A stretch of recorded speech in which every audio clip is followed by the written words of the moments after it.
Welcome to the Great Loop Aboard the Perch. I'm Kim Russo, the director of America's Great Loop Cruisers Association, and this is leg 51 of our Great Loop adventure.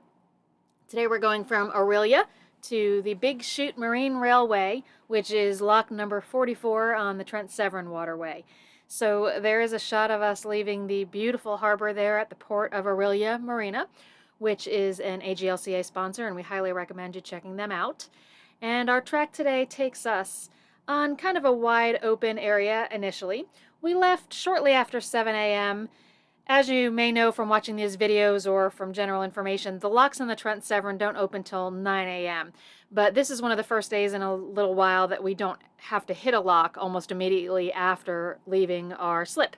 So we left early, started out with several other looper boats and crossed some of the wide areas on the Trent-Severn, heading towards the first lock of the day, which would be the Couchiching lock.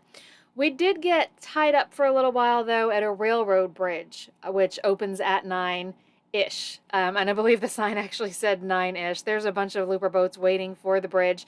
We couldn't pass under it, and it is a railroad bridge.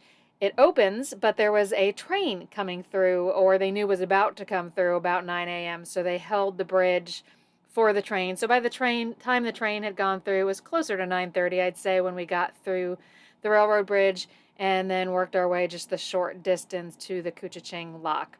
So that was the start to our morning. We hit the lock about 10:15 or so.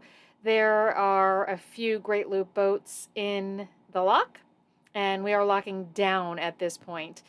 Continuing on through a little bit of a narrow passageway, we just saw this really interesting train that was either part of somebody's house or a business that was there on the shoreline. And as we continued on, you'll see a sharp turn to the port right about here.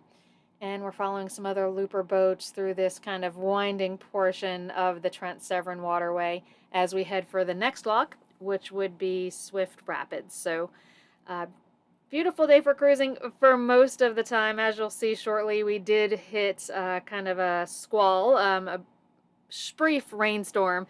Not ideal cruising conditions for that section of the day, but it did clear up. The clouds eventually broke and it became bright and sunny again. So there was a short wait going into the Swift Rapids lock. There's the lock. This is a pretty large lock. And this is the first one we came across that had floating bollards. So normally we've been tending the lines to make sure our lines are sliding up and down with the level of the water on a fixed cable or pipe. This time the bollard is actually moving with us. So you still need to tend the line and make sure that everything is moving as needed, but just a different style of lock there. And there the doors are opening, and we are headed for Big Chute, which is one of the highlights of the Trent-Severn. Next to the Peterborough lift lock, it is certainly one of the unique locks that you will pass through. So as we worked our way towards there, we started to hear some reports that there were some delays at the lock. We passed under this train bridge, and at that point we were pretty close to Big Chute, and as we kind of got to the opening of where the blue line is for Big Chute and some additional docks, there was quite a backup there. So we pulled in to one of the additional docks. We weren't bothered at all by the wait because it gave us a chance to see Big Chute in action and get some video. That is a looper boat tailored for two on the back of the carriage there. And the way this works is the carriage submerges in the water, the boats drive up onto it. Boats that can't sit flat, like you see the pontoon boat there, or a catamaran can sit flat, but boats that can are secured with the strap you see there. The carriage runs on that railroad track, crosses an active roadway, and drops boats back in on the other side. So here's kind of a close look at Tailored for Two at the back of the cart. You'll notice that it is hanging off the back just a bit. That is nothing unusual and nothing to be concerned about. It's pretty typical for some of the bigger boats to hang off the back of the carriage there. But there it is driving across the road. If you had the audio with this, you would hear the bells ringing for the train, the gates to come down to prevent the cars from going through. The gates lift up and the boats continue down the hill on the other side. I should mention that these videos of Big Chute are sped up. They're twice as fast as standard speed, just in the interest of time here. But the cart takes them down the other side, down a substantial hill, and drops them into the water on the other side. So obviously a very unique lock. After having watched it for a little while, we moved over to the blue line. It was kind of our turn to fit on the blue line. Before that, everybody couldn't get over there.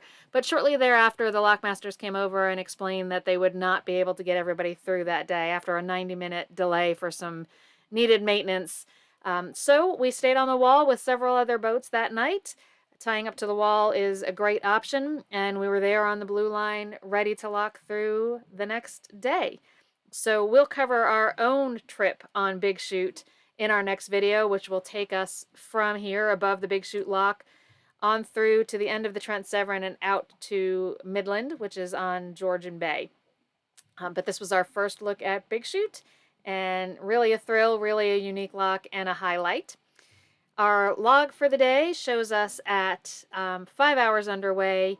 We had about 30 miles of distance at an average speed of just under 6 knots and a maximum, as we typically have, of 10 knots. So that wraps up our trip from Orillia to Big Chute. Thanks for watching. We'll be back with the next leg soon.